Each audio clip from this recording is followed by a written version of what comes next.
Bonjour à tous. Nous allons revenir aujourd'hui sur le thème 1, constitution et transformation de la matière. Et pour commencer, nous allons voir le chapitre numéro 4, l'atome.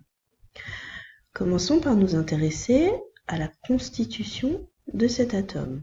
Voici la représentation symbolique d'un atome dans lequel on voit qu'il y a un noyau qui contient des protons et des neutrons, que l'on appelle plus généralement les nucléons.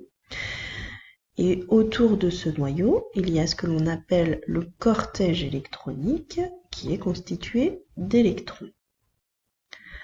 Intéressons-nous plus particulièrement au noyau.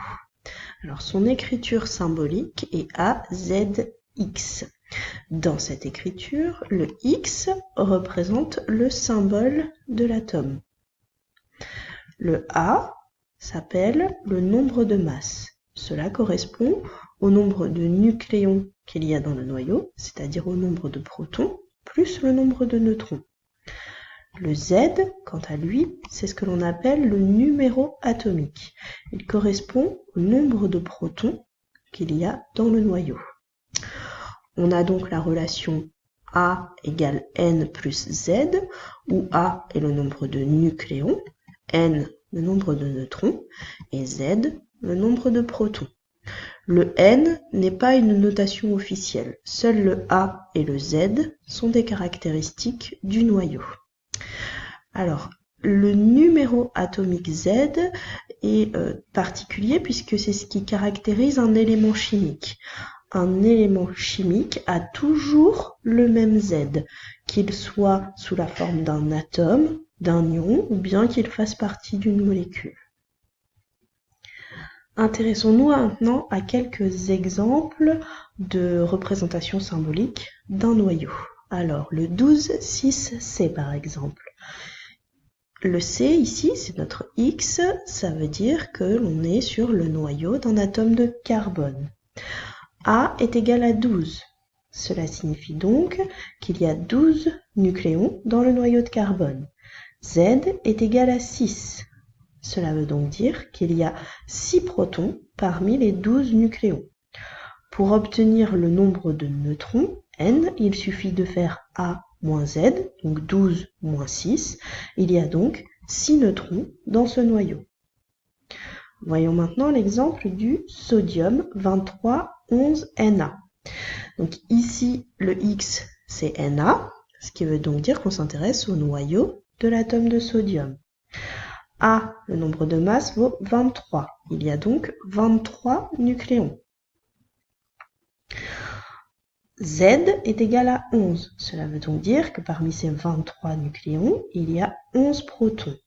Et enfin, pour le nombre de neutrons, on va faire A moins Z, donc 23 moins 11, on arrive à 12. Il y a donc 12 neutrons dans le noyau de l'atome de sodium. Voilà pour ce qui est du noyau. Alors, pour le cortège électronique, ce qu'on va voir aujourd'hui, c'est tout simplement qu'il s'agit de l'ensemble des électrons qui gravitent autour du noyau. Nous verrons dans la prochaine capsule comment se répartissent ces électrons autour du noyau. Alors, intéressons-nous maintenant aux charges électriques qu'il peut y avoir au sein d'un atome. Commençons par la charge du noyau. La charge d'un proton, c'est ce que l'on appelle la charge élémentaire. Elle est positive et elle se note plus E. E, c'est donc la notation de la charge élémentaire. Cette charge élémentaire vaut 1,6 fois 10 puissance moins 19 coulombs. Cette valeur, 1,6 fois 10 puissance moins 19, vous n'avez pas à la connaître. Elle vous sera donnée si vous en avez besoin. Alors, en ce qui concerne le neutron, comme son nom l'indique, il est neutre. Donc, la charge d'un neutron, c'est une charge nulle. On arrive donc à une charge du noyau qui est égale à l'ensemble de la charge des protons qui se trouvent dans ce noyau. La charge du noyau que l'on va noter Q noyau est donc égale à Z fois E, Z étant le nombre de protons. Passons maintenant à la charge du cortège électronique. Un électron est chargé de la même valeur qu'un proton, mais négative cette fois-ci. Il est donc chargé d'une charge élémentaire négative. Sa charge est donc égale à moins E, c'est-à-dire moins 1,6 fois 10 puissance moins 19 coulombs. Alors, l'atome est électriquement neutre. Cela veut dire qu'il ne possède pas de charge électrique au global. Il faut donc que la charge négative des électrons compense la charge positive des protons. Il y a donc dans un atome autant de protons que d'électrons pour que les charges positives et les charges négatives se compensent. On arrive donc à une charge pour le cortège électronique qui est égale à l'ensemble de la charge des électrons. Donc Q cortège électronique est égal à moins E fois Z, puisque dans un atome, il y a Z électrons. Passons maintenant à la masse et aux dimensions de l'atome. Et on va commencer par s'intéresser aux dimensions. Alors, le noyau de l'atome a une taille de l'ordre de 10 puissance moins 15 mètres.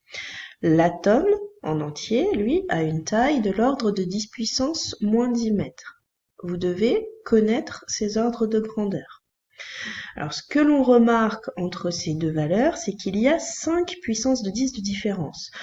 Donc, ça veut dire que le noyau, il est à peu près 100 000 fois plus petit que l'atome, 10 puissance 5 fois plus petit que l'atome. Il y a donc énormément de vide au sein de l'atome. On dit que l'atome a une structure lacunaire, ça veut dire qu'il est constitué d'une grande partie de vide. La dernière chose qui va nous intéresser aujourd'hui, c'est la masse, ou plutôt les différentes masses des constituants de l'atome. Alors, voici le tableau qui récapitule les masses des différentes particules qui constituent l'atome. Vous ne devez pas connaître ces valeurs, elles vous seront données. Ce que l'on remarque ici aujourd'hui, c'est que la masse du proton est de l'ordre de 10 puissance moins 27, tout comme celle du neutron. Ces deux masses sont très proches l'une de l'autre. En revanche, la masse de l'électron, elle, est plutôt de l'ordre de 10 puissance moins 30 kg. Il y a donc 3 puissances de 10 de différence entre ces différentes particules, entre les protons, les neutrons et l'électron. Cela veut donc dire que l'électron est 1000 fois plus léger que le proton et le neutron. On va donc considérer que la totalité de la masse de l'atome se concentre dans son noyau. Pour calculer la masse d'un atome, on va donc calculer la masse de son noyau. Pour ça, on pourra faire A fois la masse d'un nucléon, A étant le nombre de nucléons, et on peut faire ça puisque la masse des protons et la masse des neutrons est très proche. On peut également utiliser la formule, la masse de l'atome est égale à Z fois la masse du proton plus N fois la masse du neutron. Cette dernière formule est un petit peu plus précise puisqu'on tient compte ici de la différence de masse entre le proton et le neutron. Voilà, c'est tout pour aujourd'hui. Merci et à bientôt.